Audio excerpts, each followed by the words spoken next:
Hey there! Welcome to this Blender tutorial. So in this video, I'm going to show you step-by-step how to create an awesome 3D Counter-Strike skin render using Blender. Let's jump right in. First up, we'll look at a few resources you'll need to follow along with this tutorial. All links are in the description. Obviously, we need Blender. Then you need Source 2 Viewer to extract weapon models and materials, though the easiest way is to download my Blender add-on from my Discord. It includes all CSGO and CS2 weapon models, more on that later. Now, you need to decide which skin you want to render. If you have that, there are a few ways to get textures for the skin. Depending on the skin, you can either use My Blender add-on for factory new skins that ignore pattern, or choose one of the following methods.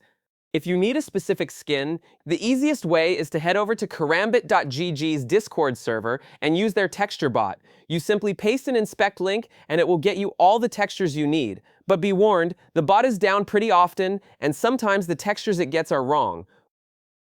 The second method is to get textures via CS Money 3D Viewer, Buff's 3D Viewer, or csgoskins.gg 3D Viewer. I prefer Buff or csgoskins.gg. CS Money isn't that good since it's very laggy and doesn't load half the time. The process is the same for every 3D viewer out there though. To get textures, just head over to their site and look for a skin and load it into the 3D viewer. Then in your browser, press F12 to open the console. Click on Network on the right side, then on IMG. Now the console shows every texture you can get. If not, simply refresh the site and you should see many images. Look for the base texture and the normal map texture if it exists for the skin. You can also get sticker textures this way. Double-click the textures and download. If you only need a quick texture, head over to clash.gg and look up any skin. Scroll down and you can download the base texture and use it in Blender.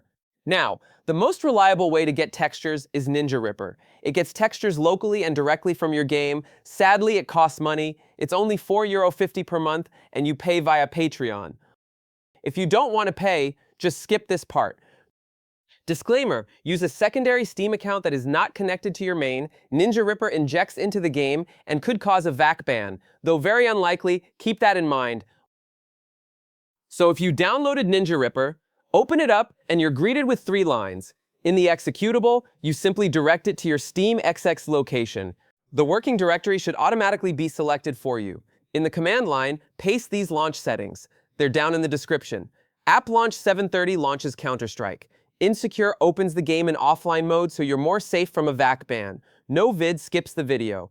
SV_cheats is recommended to make it work better. Don't hit launch yet. First, click on Settings and copy the settings you see here. Choose a directory for the textures to go in. You can choose a different frame rip key as well. Everything else, just copy and click OK. Before launching, make sure Steam is completely closed. Double check with the Task Manager and close everything Steam related. Now hit launch. Steam will open and shortly after, Counter-Strike opens as well. Select any inspect link and paste it into your browser to open it via Steam. The skin will be shown in-game. Now press your frame rip key, in my case F10, and it saves the textures from this screen. Check your output directory for the textures. Done! You now have the exact texture that includes pattern and wear. I needed to switch to another TTS service, please excuse. Since the launch of CS2, Source 2 Viewer is the go-to program to get files and other stuff. I'll quickly show you how to set it up. Simply download the program from the link in the description and open it. Once inside, click on File, then Open, and go to wherever you downloaded Counter-Strike to. Now, find the VPK file that says pack0_dir and double-click it. Source 2 Viewer will open this file. You can now browse through thousands of files. If you found a file, for example, a weapon model, and want to extract it, right-click and select Decompile and Export. For models, I recommend saving it as a GLTF file. You can also export whole folders. Right-click the folder, select Decompile and Export. Change the output settings to GLTF and continue. Now just set a save location, and you're done. If you're looking for something specific, you can press Ctrl+F to open up a search window. Search anything you want, and the program will find it for you. If you're looking for skin textures, keep in mind that Valve often uses the original name for the textures. For example, the AK-47 Wild Lotus is called Island Floral in the game files. You just have to dig around a bit. Now we are finally ready to open up Blender. So this is the perfect opportunity to tell you about my Blender add-on called CS-DIN 2. With this add-on, you can easily import models, textures, stickers, and more. This is basically the only thing you'll ever need. You can download this add-on from my Discord server. Speaking of Discord servers, make sure to join to never miss any updates and be always up to date when it comes to Blender and Counter-Strike. Okay, enough. Let's continue. This is not a full tutorial if you're completely new to Blender. I will just show you how to set up skins, stickers, and show you a few more tips and tricks to make your skins pop more. I will make use of CS-DIN, but you are free to use the models you extracted from Source2 Viewer as well. Firstly, I will show you how to set up CSGO and CS2 skins with stickers. Import any CSGO weapon model and go into the shader editor. Click on the model and simply switch out the texture to the one you want to use. If needed, add a normal map as well. Next, we will set up stickers. I will use the add-on to apply stickers with one click. Simply click on the sticker plates and choose a sticker. Then, in the shader editor, switch out the textures for your stickers. For paper and foil, just replace the base texture and the normal map if you need one. Tweak the settings in the principled BSDF shader to your liking. You can use the brightness contrast node to brighten the sticker if you need. Gold stickers are a bit different. They follow the same nodes though. Usually for gold stickers, you just use a color ramp node that is set to golden colors. For example, the Krakow stickers. But some gold stickers don't need this. For example, the RMR golds. So you can remove the color ramp node or just use the foil setup. Now let's look at hollow stickers. Like the other stickers, replace the textures for the ones you want. The first node is the base texture of the sticker. The one underneath is the hollow warp, and the one on the very left is the hollow mask. To change the effect, you can use the purple mapping nodes. Just play around with the values to make the sticker accurate. Now let's look at the glitter setup. Here you are greeted with two image texture nodes and a green node group. The top one is the mask, and the one underneath is the base texture for the sticker. Change these to the ones you need. Now click on the green node group and press Tab, or click the little white icon to get inside the node group. Now you will see another 3 image textures. These are the normals, which give the sticker the glittery effect. Each of them has a different texture. Just choose one that fits your sticker by dragging the yellow color line into the vector of the mapping node. This will change the glitter effect. You can play around with the values of the nodes as well to make it more accurate. And that's it for CSGO stickers. I will get into CS2 stickers later on too. They follow the same approach but use a new system. Now let's look at StatTrack. All CSGO models come with the StatTrack module. To change the numbers, click on the plate. Here you can choose from numbers, text, and even symbols to make it more unique.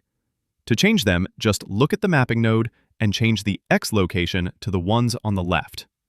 To change the other numbers, copy all nodes by pressing A, then Ctrl+C. Now click on slot 1. Simply choose another slot and click on it, then delete the material and paste in your nodes. Do that for all the other slots, and you have a working StatTrack system. Again, you can play around with the emission and gamma nodes. If you somehow lose the textures or delete the nodes, you can apply them via my add-on as well. Just locate the StatTrack section, and you can apply the number nodes, the module texture, and even import the whole StatTrack model. This is useful since the CS2 weapon models come without StatTrack. All right, now we can switch to the CS2 models. If you use the add-on, all CS2 weapon models come with pre-applied textures and a sticker system.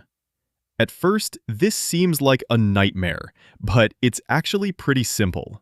The top BSDF shader is for the skin. Here, you can just swap out textures and edit the look of the skin. The 5 BSDF shaders underneath are for the stickers. To edit one, first you need to click the little link button so you can edit the content inside. Now click on the node and press Tab. Now you see two areas.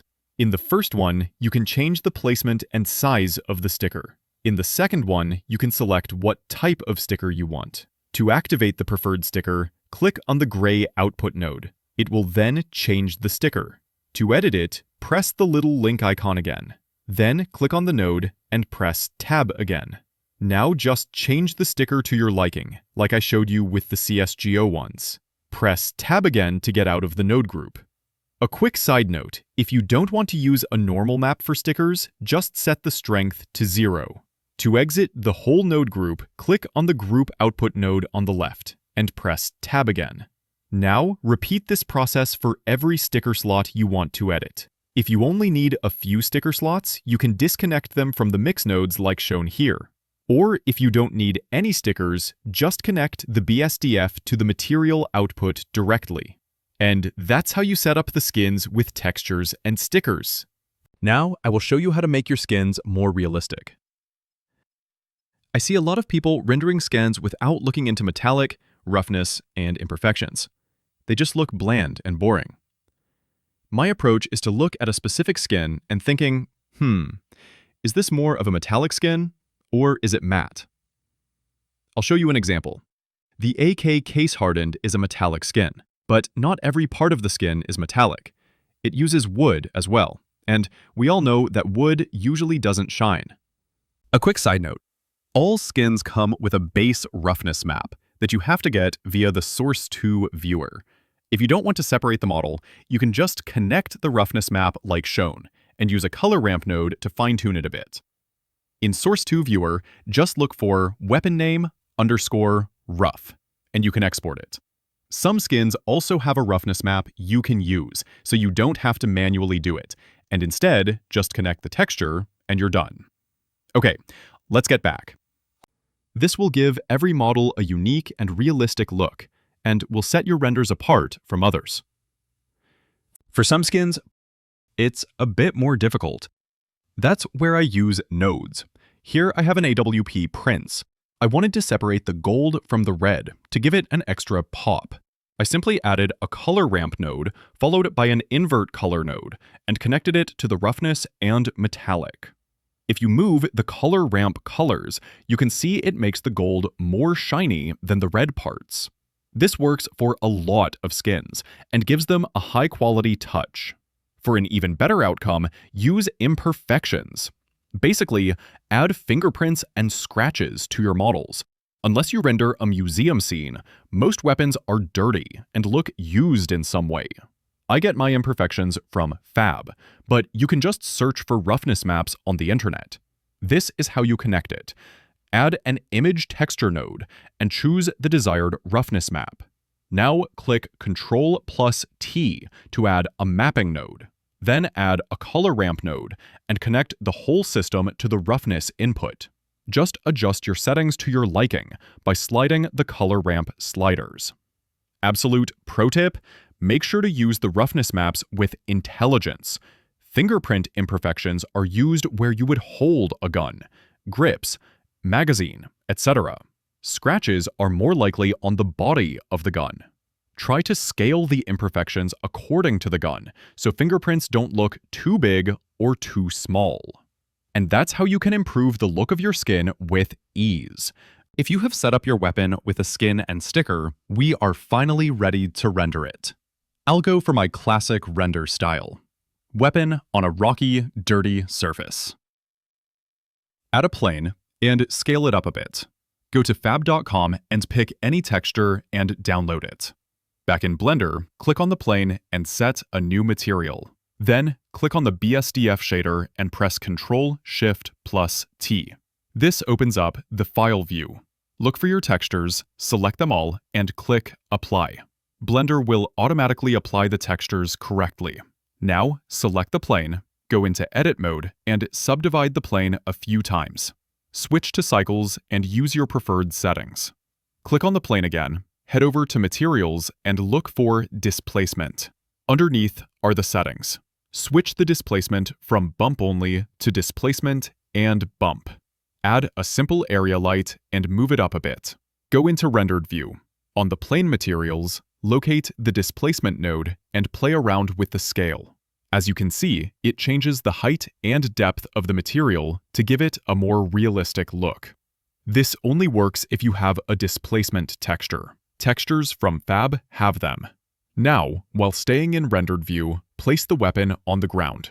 Add a camera and move it to your liking. I usually change the focal length to 75 millimeters.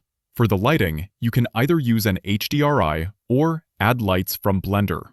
I get my HDRIs from the Blender Kit add-on. There is no right or wrong, just play around with the lights until you're happy. Done! You just made a Counter-Strike render. I have a playlist that is linked down below that includes the basics of Blender, as well as lighting and many other tutorials. I hope that this video helped you a bit to get into the whole 3D scene. I would appreciate a like and follow. If you have any questions, don't hesitate to join my Discord server and ask away. There, you will also find other resources to help you even more. Bye!